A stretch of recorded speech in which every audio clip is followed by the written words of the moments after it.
오늘날 그 기독교가 받는 가장 큰 오해 중에 한 가지는 기독교가 차별을 조장한다. 또 차별하는 데 앞장선다라는 그런 오해일 것입니다. 특별히 동성애에 대한 그 반대 때문에 다른 취향을 가진 사람들을 우리가 차별하는 것이 아닌가, 혹은 이슬람 난민들에 대한 그런 모습들이 기독교가 다른 사람들을 차별하는 것은 아닌가, 그런 생각들이 많습니다. 저는 이 종교적인 신념과 이 차별은 좀 다른 문제라고 생각을 합니다. 그래서 우리는 신앙적인 신념에 의해서 성경적인 가정관, 성경적인 이성관, 혹은 성경적인 종교관을 가질 자유가 있습니다. 그럼에도 불구하고 우리 교회는, 또 기독교는 반성할 점이 없는 것은 아닙니다. 분명히 역사를 바라보게 되면 교회가 차별하는 데 있어서 앞장섰던 많은 부분들이 있어 왔습니다. 중세 근대의 유럽 교회들은 유대인들을 그렇게 많이 차별을 했었습니다. 또 미국에서 가장 교회가 많다고 하는 그 남부 지역에서 노예 제도에 앞장섰던 것도 사실입니다. 그래서 노예 해방에 반대했던 것이 바로 그 보수적인 교회들이었었어요. 또 호주 원주민들에 대한 그런 차별에 있어서 또 교회들이 앞장섰던 것도 사실입니다. 이런 어떤 역사를 바라보게 되면 분명히 교회는 역사 앞에 회개할 부분이 많고, 또 여러 사람들 앞에 사죄할 부분이 많다고 생각합니다. 제가 처음 호주에서 사역하게 될 때, 그때 당시의 수상이 케빈 러드였습니다. 그래서 호주 역사상 처음으로 수상이 호주 원주민들에게 I'm sorry라고 말했어요. 그래서 크리스찬이었던 케빈 러드는 우리가 마땅히 해야 될 일은 바로 우리가 잘못한 일에 대해서 사죄를 고백하는 것이다. 그래서 원주민 대표들을 불러놓고, 에버리진 대표들을 불러놓고, 우리가 당신들에게 잘못했습니다. 우리가 행한 일들은 당신들에게 잘못된 일입니다. 라고 사죄를 했습니다. 우리 안에도 그런 차별들은 있을 수 있다는 겁니다. 그래서 가끔 우리는 서양 사람들 대하는 태도와 혹은 제3세계 아시안들을 대하는 태도가 은연중에 다를 수가 있습니다. 그 사람의 겉모습을 보고 사람들을 다르게 평가할 때도 참 많이 있습니다. 사람들의 직업, 사람들의 외모, 사람들의 어떤 위치, 이런 것에 의해서 사람들을 달리 대할 때가 많이 있다는 거죠. 이것은 차별의 문제라는 것이죠. 존 파이버가 쓴 책 가운데 차별이 없는 복음이라는 그런 책이 있습니다. 거기에 이런 질문을 던져봅니다. 이런 질문을 던져보고 자기 자신을 돌아보라는 것이죠. 한 집단을 이미 부정적으로 일반화시켜 놓고 각 개인들, 우리가 만나는 개인들을 거기에 껴 맞추고 있는 것은 아닌가. 중국 사람들은 이래, 일본 사람들은 이래, 이렇게 일반화시켜 놓은 거기에 우리가 만나는 사람들 거기에 끼워 맞추는 것은 아닌가. 그런 일반화에 맞지 않는 그런 개인이 있음에도 불구하고 그걸 애써 부정하려고 하는 모습은 없는가. 아니야, 중국 사람은 별 수 없어. 이런 모습들이 우리 안에는 있지 않는가 하는 것입니다. 그래서 우리도 알게 모르게 사람들을 차별하는 의식들이 우리 안에 있을 수가 있다라는 것입니다. 근데 똑같은 문제가 로마 교회 안에서도 있었다는 얘기예요. 로마 교회가 처음 생겨난 배경이 있습니다. 로마 교회는 바울이 세운 교회가 아닙니다. 아마도 예루살렘에서 시작된 복음의 역사를 통해서 예루살렘 방문했던 로마에는 누군가를 통해서 이제는 그 로마에 그런 모임들이 생겨나기 시작했습니다. 그래서 그리스도인 모임들이 생겨나게 되었어요. 초반에는 유대인 중심의 교회였었어요. 거기에 이제 차츰 로마에 사는 로마인들, 이방인들이 그 교회 가운데 합해지게 되겠죠. 그러다가 AD 49년에 로마 황제였던 글라우디오 황제가 모든 유대인들을 추방하는 일이 있었습니다. 여러분, 그 바울의 선교 역사를 보게 되면 브리스길라 아굴라가 쫓겨나죠, 로마에서. 그래서 바울을 만나게 되는데 바로 이때 이런 배경인 겁니다. 이 글라우디오 황제가 모든 유대인들을 다 추방한 적이 있었어요. 그래서 로마 교회에 있었던 유대인들도 할 수 없이 로마를 떠나야만 됐었습니다. 근데 그 기간이 한 5년 정도 됐었어요. 그러다가 5년 뒤에 글라우디오가 죽게 됩니다. 그래서 그 뒤로 다시 그것이 회복이 되어서 유대인들이 로마로 돌아갈 수가 있었습니다. 그런데 떠났던 유대인들이 다시 로마에 들어가 보니까 이제 입장이 바뀌었습니다. 전에는 유대인이 다수였고 이방인이 소수였는데 이제는 이방인들이 다수고 유대인들이 소수가 되는 그런 상황이었어요. 그러면서 유대인과 이방인 간의 교회 안에서 갈등이 심하게 일어나게 되었습니다. 이런 상황을 놓고 쓴 편지가 바로 로마서입니다. 그래서 로마서에서 이런 갈등 상황을 놓고 바울이 어떤 해결책을 주는데 바울의 해결책은 단 하나입니다. 그게 뭐냐? 복음입니다. 우리가 복음을 제대로 알게 되면 이런 갈등은 사라지게 될 것이다. 왜 이렇게 서로 간에 차별하고 서로 간에 갈등이 일어나느냐? 결국은 복음의 문제다. 복음에 대해서 투철하면 이런 갈등은 일어날 수가 없는데 너희가 복음에 대해서 투철하지 않기 때문에 사람 차별하고 사람을 업신여기고 멸시하고 이방인이라고 멀리하고 교제하지 않고 이런 문제들이 생겨나는 것이다. 이것이 바로 바울의 입장이었습니다. 그래서 이 복음은 차별이 없는 복음입니다. 그래서 성경에서 우리 오늘 읽은 로마서 3장 21절부터 28절까지의 말씀, 마틴 루터는 자기 성경 여백에다가 이렇게 메모를 남겼습니다. 성경 가운데 성경의 메시지를 가장 잘 요약한 문단이라고 메모를 남겼어요. 많은 성경학자들 또 많은 사람들이 그렇게 여깁니다. 오늘 우리가 읽은 로마서 3장 21절부터 28절까지는 우리 성경 전체의 정수에 속합니다. 우리가 믿는 믿음을 가장 잘 요약한 부분이 바로 오늘 우리가 읽은 그런 본문이에요. 그래서 왜 근데 바울사들은 이런 복음을 강조한 이유가 있다는 거예요. 그냥 복음을 설명하기 위한 것이 아니라 어떤 상황을 염두에 두고 로마 교회에 있는 차별의 상황을 염두에 두고 이 편지를 쓴 겁니다.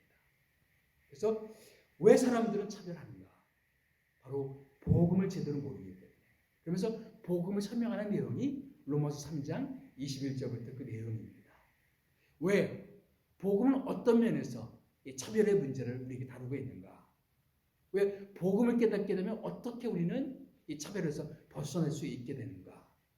첫 번째, 복음은 우리 모두가 예외 없이 다 실패자라는 것을 고발합니다. 유대인도 실패자이고 이방인도 실패자예요. 유대인들이 잘난 체 할 근거가 없다는 것이 바로 바울의 요지고 로마서의 요지인 겁니다. 그러면서 중요한 단어 한 가지가 나와요. 바로 의라는 단어입니다. 로마서 3장 21절 시작하면서 의라는 단어가 나옵니다. 의는 뭐냐면 참 어려운 단어죠, 의가. 근데 성경에서 말하는 의는 조금 특별한 의미가 있습니다. 팀 켈러 목사님이 쓴 책을 보니까 이 의를 어떻게 비유했냐면은 하나의 이력서에 비유했습니다. 이력서. 일자리를 구할 때 그 자리에 가장 적합하다고 생각하는 그 자신의 경력, 자신의 경험과 기술하죠. 그래서 이거 보고 나를 뽑아주세요. 내가 그 자리에 적당한 사람입니다. 적합한 사람입니다. 라고 거기에 그렇게 그 자리에 적당하다고 여길 만한 요소들을 우리는 그 이력서에 적어 놓습니다. 그래서 내가 그 자리에 적임자입니다. 라는 하나의 고백인 것이죠. 의는 뭐냐? 바로 하나님과의 관계, 하나님 앞에 가까이 나갈 만한 그런 적합한 자격을 갖췄다는 것. 적당한 자격을 갖췄다는 조건이 바로 의인 것입니다. 우리가 하나님은 의로우신 하나님이기 때문에 누구든지 그냥 용납할 수는 없는 거예요. 자격을 갖춰야 돼요. 그 자격을 갖추는 것이 바로 의라는 것입니다. 그래서 로마서의 핵심 구절이라고 말할 수 있는 로마서 1장 17절에 이 복음에는 뭐가 나타났다? 하나님의 의가 나타났다. 우리 스스로의 모습으로는 하나님이 원하시는 그 자격을 갖출 수가 없었어요. 그런데 우리 스스로는 그 자격을 갖출 수가 없는데 하나님이 마련하신 자격을 갖출 수 있는 그 의가 있다는, 복음에는 그 의가 있다. 그런데 3장 21절에 뭐라고 말합니까? 그 의가 드디어 나타났다. 이제는 율법 외에, 우리는 율법을 통해서 의롭게 되려고 애써왔지만 율법으로는 의롭다함을 받을 육체가 있다 없다? 아무도 없어요. 율법을 지키는 노력을 가지고는, 행위를 가지고는 하나님 앞에 인정받을 만한 사람이 아무도 없어요. 그래서 율법이 아니고 율법 외에 우리가 의롭게 될 수 있는 길이 나타났다. 그것을 하나님의 의, 바로 복음은 그것을 설명하는 거죠. 근데 이제는, 근데 원문에 보면 이렇게 되어 있어요. 그러나 이제는. 영국의 유명한 강해 설교자인 마틴 로이드 존스 목사님은 그러나 이제는, 이것은 성경에서 가장 위대한 전환 문구다라고 말했습니다. 이제까지는 우리는 다 실패자에 불과했어요. 그러나 이제는 우리는 하나님 안에서 의롭다함을 받을 수 있는 그런 은혜가 나타나게 되었다. 이제는 우리는 하나님의 자녀가 될 수 있는 길이 열렸다. 이제는 우리가 구원받을 수 있는 길이 열렸다. 이제는 우리가 하나님의 백성이 될 수 있는 그런 길이 열렸다. 그러나 이제는 하나님의 의가 나타났다. 이제 우리에게 길이 열렸다라고 말하는 겁니다. 그래서 사실 로마서 이렇게 이어지는 거예요. 복음에는 하나님의 의가 나타났다. 그런데 이제 그 의가 나타났다. 이렇게 연결되는 겁니다. 그렇게 본다면은 로마서 1장 17절, 또 로마서 3장 21절 사이에 로마서 1장 18절부터 로마서 3장 20절까지는 일종의 삽입 부분이라고 생각해도 좋아요. 그러니까 지금 바울은 하나님의 의를 말하고 싶은 거예요. 의를 말하고 싶은데 지금 그 안에 로마서 1장 18절부터 3장 20절까지는 우리가 어떤 노력으로도, 우리의 노력으로는 그 의에 도달할 수 없다. 그 얘기예요. 유대인도 그 의에 도달할 수가 없고, 이방인도 그 의에 도달할 수가 없고, 율법의 노력으로도, 교회 열심을 내는 것으로도, 성경 많이 읽으려면도 어떤 사람도 그 의에 도달할 수가 없다. 그래서 인간은 절망의 상황이다. 그것을 고발하는 게 바로 오늘 본문의 말씀인 것입니다. 오늘 3장 23절에도 같은 메시지를 주고 있죠. 네. 그래서 먼저 9절 말씀 보게 되면 하나의 결론이 나옵니다. 그러면 어떠하냐? 우리는 나으냐? 유대인들을 가리켜서 우리는 나으냐? 우리가 정말 이방인들보다 더 낫다고 생각하느냐? 모든 갈등의 시작은 여기죠. 우리가 다른 사람들보다 더 낫다고 생각하는 데서 갈등들이 많이 일어납니다. 우리는 정말 나으냐? 바울의 얘기는 뭡니까? 유대인이 정말 나을 게 하나도 없다는 거예요. 예? 유대인이나 헬라인이나 다 뭐 아래 있다? 죄 아래 있다. 그래서 성경은 뭐라고 말합니까? 의인은 없나니 하나도 없다.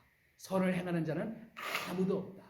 유대인도 실패했고 이방인도 실패했고 우리 모든 사람들은 다 실패한 사람이다. 예. 3장 23절에도 같은 메시지죠. 모든 사람이 죄를 범하였으니 유대인도 죄를 범했고 이방인도 죄를 범했고 우리 모든 사람들 다 죄를 범했기 때문에 하나님의 영광에 이르지 못하더니 교회 다니는 사람도 죄를 범했고 안 다니는 사람도 죄를 범했고 모든 사람 다 죄를 범했기 때문에 하나님의 영광에 이르지 못했다라는 것입니다. 우리 모두는 다 실패자라는 거예요. 그렇기 때문에 우리가 누군가를 차별한다는 것은 바로 이 진리를 우리가 깨닫지 못합니다. 우리가 하나님 앞에서 나도 죄인이고 저 사람도 죄인이라는 것을 깨닫지 못하는 겁니다. 우리가 누군가와 진정한 교제를 시작하려면 여기에서부터 출발하는 겁니다. 내가 죄인인 걸 인정하는 거예요. 저 사람도 죄인인 걸 인정하는 겁니다. 저 사람이 죄인인 걸 인정하면 저 사람이 하는 실수에 대해서 이해가 되는 거죠. 그렇죠? 죄인인데 죄인이기 때문에 어쩔 수 없는 건데 이해가 되죠. 내가 죄인인 걸 겸손하게 인정하게 되면 나를 가장할 필요도 없고 나를 꾸밀 필요도 없습니다. 거기서 진정한 크리스천의 교제가 시작될 수가 있습니다.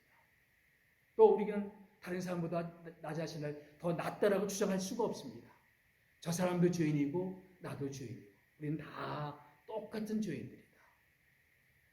우리가 이것을 복음은 이것을 강력하게 고발합니다. 우리 모두는 다 죄인이다. 유대인도 죄인이고 헬라인도 죄인이고 우리 모두는 다 똑같은 죄인들이다. 이것을 우리가 인정할 수 있다면 우리는 다른 사람들 앞에서 나만 의로운 사람인 척, 나만 의인인 척 그렇게 가장하지 않게 된다는 것. 복음은 우리의 죄에 대해서 아주 신랄하게 지적하고 있습니다. 자, 복음은 어떤 면에서 이 차별의 문제에 있어서 우리를 돕고 있는가? 두 번째는 복음은 우리가 아무것도 자랑할 것이 없는 사람인 것을 말하고 있습니다. 자, 하나님은 의로우신 하나님이시죠. 의로우신 하나님이기 때문에 성격상 아무나 받아주실 수는 없어요. 그분의 성격은, 그분의 성품은 의로우신 성품이시기 때문에 의로운 사람을 그냥 받아줄 수는 없습니다. 죄인이 그냥 묵인할 수는 없는 거예요. 그럼 어떻게 해야 되느냐? 바로 그대로 용납할 수는 없는데 하나님이 그 죄인을 받아줄 수 있는 하나의 길을 마련해 주셨다. 그 하나님께서 사람들을 의롭게 하실 수 있는 길을 마련해 주셨다. 바로 그것이 뭐냐? 24절에 그게 나와 있어요. 24절 다 같이 한번 읽어보겠습니다. 시작. 그리스도 예수 안에 있는 속량으로 말미암아 하나님의 은혜로 값없이 의롭다 하심을 얻은 자 되었느니라. 여기 보면 하나님의 은혜로 값없이 의롭다 하심을 얻은 자 되었느니라. 우리는 우리의 노력으로 우리의 행위로 의롭다 하심을 얻을 수가 없었다고 말했습니다. 우리는 우리의 모습으로도 우리의 열심으로 우리는 구원받을 수가 없었습니다. 어떤 노력을 해도 우리는 실패할 수밖에 없어요. 그런데 무슨 길이 열렸어요? 값없이 의롭다 하심을 얻을 수 있는 그 길이 열렸다고 말하고 있어요. 값없이 의롭다 하심을 얻을 수 있는 길. 그래서 성이 이걸 뭐라고 말하느냐? 은혜라고 말하고 있어요. 은혜는 뭡니까? 자격이 없는 사람에게 주시는 하나님의 사랑입니다. 자격이 있는 사람에게 주는 것은 정당한 대가죠. 그런데 우리는 아무런 자격이 없는데 우리에게 그런 사랑을 베풀어 주시는 것은 은혜인 거예요. 근데 여기 보니까 우리에게 값없이 우리를 의롭다 하시기 위해서 무엇이 이루어졌습니까? 그리스도 예수 안에 속량, 옛날 번역에는 구속이라고 되어 있죠. 속량, 구속. 말이 좀 어렵죠. 속량도 어렵고 구속도 어렵고. 제가 예전에 성경 공부를 한 적이 있습니다. 구속사 10주 동안 공부를 했어요. 다 끝나고 나서 어떤 분이 와서 우리는 예수 안에서 우리가 이렇게 구속된 것을 이제 깨달았습니다. 그 얘기를 하는 겁니다. 구속의 의미가 그런 뜻이 아니죠. 우리는 이렇게 예수 안에서 우리가 메인 존재, 구속된 존재 그런 뜻이 아니라 구속은 뭡니까? 속량은 뭡니까? 이 속량이란 말은 옛날에 농경 사회의 문화를 염두에 둔 표현이에요. 옛날에 농부들이 농사를 짓다가 어렵게 되면 마지막 수단은 뭐냐면은 자기 자신을 빚진 사람에게 종으로 파는 거예요. 그 사람이 종이 되어버린 거예요. 우리 또 옛날에 우리나라에도 그런 일들이 있었죠. 그래서 너무 가난하고 빚을 갚지 못하면 딸이나 혹은 누가 그 집에 종이 되는 경우들이 종종 있었습니다. 유대 사회도 마찬가지였어요. 그래서 종으로 팔리게 됩니다. 근데 평생을 일해도 그 빚을 갚을 수가 없어서 그 집에 종으로 평생을 지내야 되는 경우들도 많이 있었겠죠. 그래서 하나님께서는 그런 상황을 염두에 두고 친족은 이럴 때 있는 게 아니냐. 친족은. 그래서 친족 중에 가장 가까운 사람이 고엘이 돼야 된다. 히브리어로 고엘. 고엘이 뭐냐면은 구속자라는 뜻이에요. 구속자, 기업 물을 자. 그래서 친족의 의무가 있다. 무슨 의무가 있느냐? 친족이라면 친족 중에 누군가가 이렇게 종으로 팔렸다면 친족은 반드시 가장 가까운 순서대로 돈을 지불하고 그 사람을 종된 자리에서 해방시켜줄 의무가 있다. 이것이 고엘 제도예요. 다시 말하면 구속자 제도입니다. 그래서 친족이 대신 돈을 지불하는 것을 뭐라고 불렸냐면은 속량이라고 불러요. 속량. 속량은 그래서 누군가를 위해서 대신 값을 치러주는 것이 속량 혹은 구속이라는 말입니다. 자, 우리에게는 우리가 의롭게 된 걸 어떻게 얻었어요? 값 없이 의롭게 되었다고 그랬죠. 그런데 우리가 값 없이 이 은혜를 얻기 위해서는 누군가는 값을 치르셨다는 겁니다. 누군가는 값을 치르셨어요. 속량의 은혜가 있었어요. 그런데 그분이 누굽니까? 여기 그리스도 예수 안에 있는 속량. 누가 값을 치르셨어요? 예수님께서 우리를 위해서 값을 치르셨어요. 그 값이 뭐냐? 25절에 나와 있습니다. 다 같이 읽어보겠습니다. 시작. 이 예수를 하나님이 그의 피로써 믿음으로 말미암는 화목제물로 세우셨으니 이는 하나님께서 길이 참으시는 중에 전에 지은 죄를 간과하심으로 자기의 의로우심을 나타내려 하십니다. 여기 화목제물이라는 단어를 가지고 학자들 사이에 논란이 많습니다. 이것을 그냥 속죄하는 제물로 봐야 될 것이냐, 아니면 인간의 죄에 대해서 하나님의 진노를 거두시는 것으로 봐야 될 것이냐. 근데 이 단어, 이 헬러 단어가 다른 데서 쓰여졌는데 로마 히브리서 9장 5절에서 쓰여졌어요. 똑같은 단어인데 거기서는 뭐로 번역되어 있냐면은 속죄소로 번역해요. 속죄소. 속죄소가 뭡니까? 속죄소. 자, 이 그림을 봐주세요. 이 그림 무슨 그림이죠? 언약궤 그림입니다. 구약 성막이나 성전 안에는 이런 언약궤가 있었습니다. 성소가 있고 지성소가 있는데 지성소 안에 이 언약궤가 있어요. 근데 지성소는 1년에 단 한 번만 대제사장이 들어갈 수가 있었습니다. 근데 언약궤 안에는 아론의 쌍난 지팡이, 깨어진 돌판 이런 것들이 있었습니다. 바로 인간이 하나님께 범죄했던 사실들을 상징하는 사건들이 그 언약궤 안에 있었어요. 그리고 이 뚜껑을 덮죠. 이 뚜껑이 뭐냐? 이 뚜껑을 가리켜서 속죄소라고 해요. 속죄소. 다른 말로는 시은좌 혹은 은혜의 보좌. 하나님의 보좌를 하나님의 보좌. 뭐 의자 같은 게 없는데요. 하나님은 영이시기 때문에 보좌나 하나님 형상을 만들 수가 없었어요. 대신에 하나님을 호위하는 천사를 양옆에 형상으로 만들어 두었습니다. 바로 거기에 누가 계시다는 겁니까? 하나님이 계시다는 거예요. 하나님. 그래서 1년에 한 차례 바로 동물을 잡아서 동물의 피를 바로 저 속죄수에 피를 뿌립니다. 그래서 우리의 죄가 속죄되었다라고 말하는 거예요. 그래서 속죄소입니다. 속죄소. 그런데 엄밀히 말하면 모든 제사는 다 하나님의 심판입니다. 우리의 죄 때문에 인간이 처단받아야 되는데 인간 대신에 누가 대신 처단된 거예요? 짐승이 대신 처단된 거죠. 거기에는 하나님이 우리의 범죄에 대한 범죄 때문에 하나님이 심판하신 거예요. 근데 이제는 짐승들이 아니라 누가 심판받는 거예요? 거기서 바로 예수께서 우리 대신에 하나님에게 심판받았어요. 그래서 예수께서 우리 대신에 피 흘려 죽으셨어요. 그 예수의 피 때문에 우리는 속량받은 겁니다. 예수께서 우리를 위해서 피 흘려 죽으신 것, 그것이 바로 예수께서 우리를 구원하시기 위해서 치르신 값이에요. 예수께서 대신 값을 치러 주셨습니다. 여러분 그 빌리 그레이엄 목사님 유명하죠. 빌리 그레이엄. 근데 빌리 그레이엄 목사님 사모님이 누구냐면 루스 그레이엄. 근데 루스 그레이엄의 묘비를 보면 약간 특이해요. 이게 이제 빌리 그레이엄 목사님 사모님의 그 묘비입니다. 루스 그레이엄 목사 그 사모님은 그 부모님이 중국 선교사였어요. 중국에서 자라났는데 그래서 한자에 익숙했어요. 근데 자기가 죽게 되면 자기 남편에게 두 가지를 꼭 해달라고. 하나는 이 의라는 단어를 심어주고, 하나는 그 밑에 보면 자세히 안 나와 있지만 우리말로 하면 이런 겁니다. 공사가 끝났습니다. 그동안 참아주셔서 감사합니다. 이 표현이에요.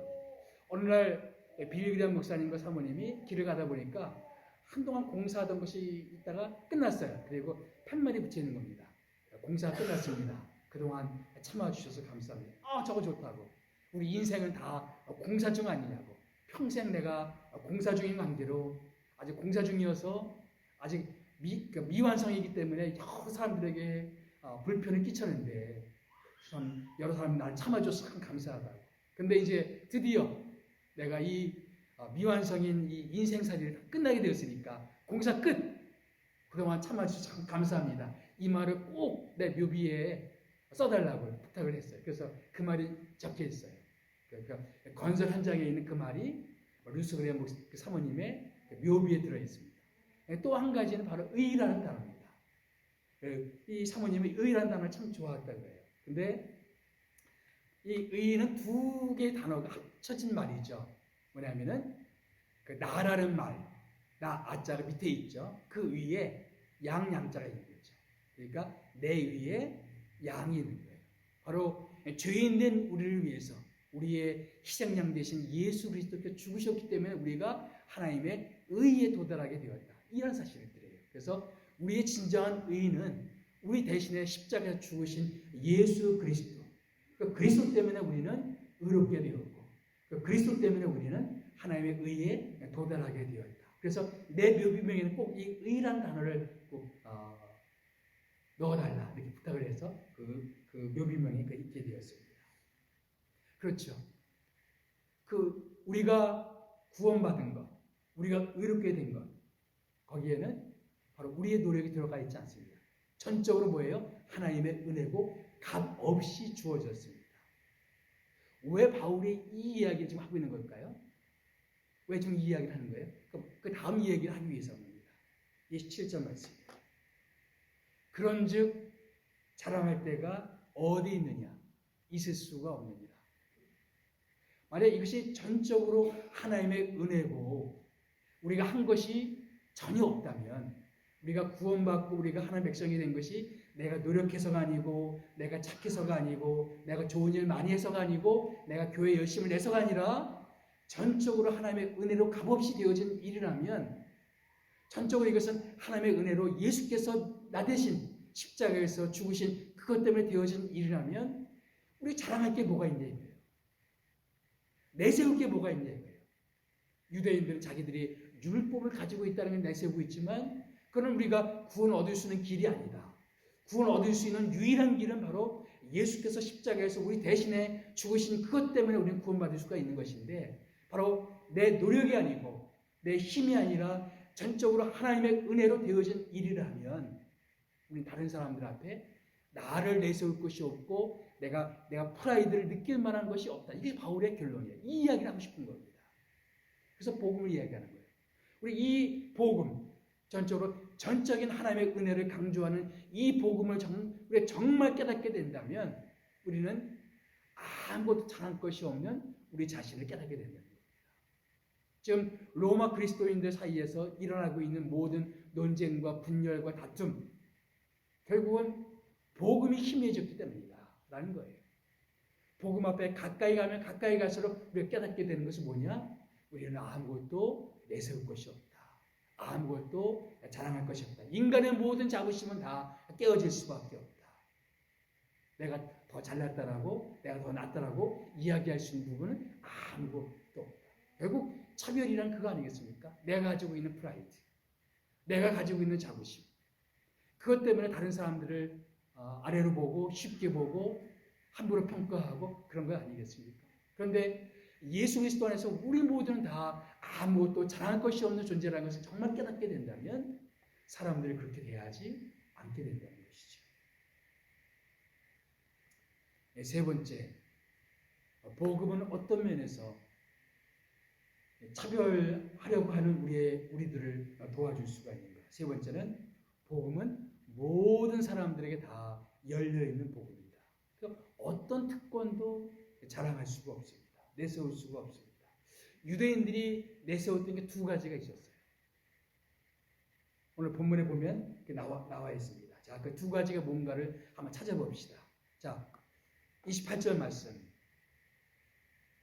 그러므로 사람이 의롭다 하심을 얻는 것은 뭐에 있지 않고 율법의 행위에 있지 않고 믿음으로 되는 줄을 우리가 인정하라. 유대인들이 자부심을 느꼈던 첫 번째는 율법이었습니다. 우리 유대인들은 말이야, 하나님이 토라, 율법을 계시한 민족이야. 여기에 대한 자부심이 어마어마했어요. 다른 민족들은 율법을 모르는 백성. 우리는 하나님의 계시, 하나님의 토라, 율법을 가지고 있는 민족. 우리는 적어도 율법을 아는 민족인데 어떻게 다른 민족들과 똑같아? 이런 생각이죠. 또 한 가지가 있었어요. 그는 30절 나와 있는데요. 자, 시작. 할례자도 믿음으로 말미암아 또한 무할례자도 믿음으로 말미암아 의롭다 하실 하나님은 한 분이십니다. 뭐예요? 두 번째는 할례. 유대인 되게 하는 표식이 바로 할례 의식이었죠. 그래서 유대인들이 이 두 가지, 유대인 되게 만든 것 두 가지, 바로 율법과 할례.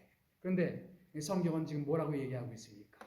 사람이 의롭다 하심을 얻는 것은 뭐 때문이 아니다? 율법 때문이 아니다. 뭐 때문이다? 오히려 믿음. 근데 믿음이라면 유대인의 전유물이 아니죠. 이방인도 가질 수 있는 거죠. 율법이라면 그건 유대인들만의 어떤 특별한 자리가 있겠죠. 그러나 만약 율법이 아니라 믿음이라면 누구라도 가질 수가 있는 것이죠. 그래서 이 복음은 유대인들에게 한정된 복음이 아니고 모든 사람들이 다 가질 수 있는 복음이다라는 얘기입니다. 자, 29절 말씀 같이 읽어봅시다. 시작. 하나님은 다만 유대인의 하나님이시냐 또한 이방인의 하나님은 아니시냐 진실로 이방인의 하나님도 되시니 하나님을 유대인의 전유물로 그렇게 만들지 말라 이거죠. 가끔 우리는 하나님을 우리만의 전유물로 만들 수가 있어요. 그러면 안 된다. 하나님은 어떤 특정 그룹의 전유물이 아니에요. 하나님은 모든 사람을 위한 하나님이시라는 것입니다. 그러면서 할례자도 믿음으로 말미암아 우리가 할례를 받은 사람도 의롭게 되는 것은 뭐 때문에? 믿음으로 우리는 의롭게 되는 것이고 무할례자, 할례 받지 않은 사람도 뭐 때문에 의롭게 되는 거예요? 믿음으로 의롭게 되는 거예요. 바로 그렇다면은 바로 유대인들의 모든 특권은 설 자리가 없습니다. 여러분, 이 복음은 모든 사람들에게 열려있는 복음이라는 것을 기억할 필요가 있습니다. 복음은 만민을 위한 복음인 것입니다. 모든 사람을 위한 복음이라면 우리는 모든 사람들에게 마음을 열어두어야 됩니다. 나는 믿음을 가졌다고 하면서 내가 마음을 닫고 있는 대상은 없는가?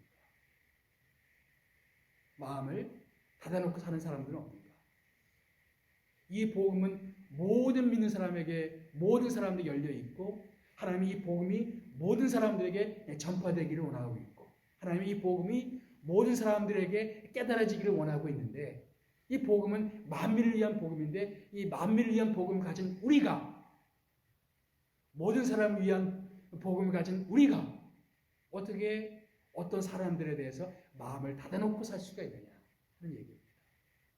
차별이 있을 수가 없다라는 얘기예요.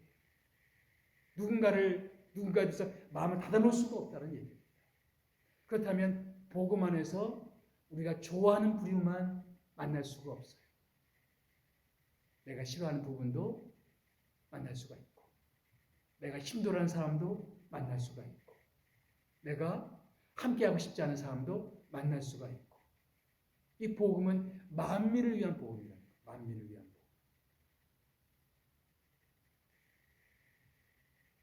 그래서 우리는 이 복음을 깊이 깨닫게 되면 사람에 대한 인식이 달라질 수밖에 없다. 사도 바울은 그래서 차별의 문제 혹은 갈등의 문제를 안고 있는 사람들에게 치유책으로 준 것이 바로 복음이었어요. 내게 복음을 더 깊이 깨달아라. 이 복음은 우리가 실패자인 것을 고발한다. 아무것도 내세울 곳이 없는 죄인인 것을 다 고발한다. 또 우리는 구원을 얻기 위해서 우리가 한 것이 아무것도 없다는 것을 이야기하고 있다. 이 복음은 모든 사람들에게 열려있는 복음이다. 이 복음은 만민을 위한 복음이고 하나님은 만민을 위한 하나님이시다. 이 복음 가지고 있다면 우리는 어떤 사람에 대해서도 마음을 닫아놔서는 안 된다. 어떤 사람에 대해서 우리는 차별해서는 안 된다. 그 사람의 겉모습으로 판단해서도 안 되고 그 사람의 얼굴 색깔로 판단해서도 안 되고 그 사람이 살고 있는 어떤 지위 때문에 판단해서도 안 되고 모든 사람들에게 마음을 열어놓고 살아야 되는 것이 우리 모두다라는 얘기입니다. 스캇 솔즈라는 사람이 쓴 책 가운데 선에 갇힌 인간, 선밖의 예수라는 책이 있어요. 거기에 아주 인상적인 대목이 있어서 제가 한번 읽어보려고 합니다. 예수님에 대해서 이야기하는 대목입니다. 그분의, 예수님이겠죠? 그분의 친구들에는 니고데모나 아리마다 요셉 같은 부유한 엘리층과 로마 백부장 같은 권력층이 포함되어 있었다.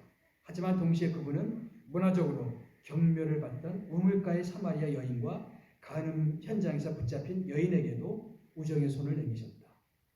그분은 유대 회장에서 교육을 받고 헬라 학문에서는 오늘날의 아이브리에 해당하는 학위를 소유한 다소의 사울에게 다가섰다. 하지만 동시에 그분은 평범한 어부 시몬 베드로와 손을 잡으셨다. 노예가 천한 대접을 받던 세상에서 예수님은 로마 백부장의 노예에게 손을 뻗어 치유해 주셨다.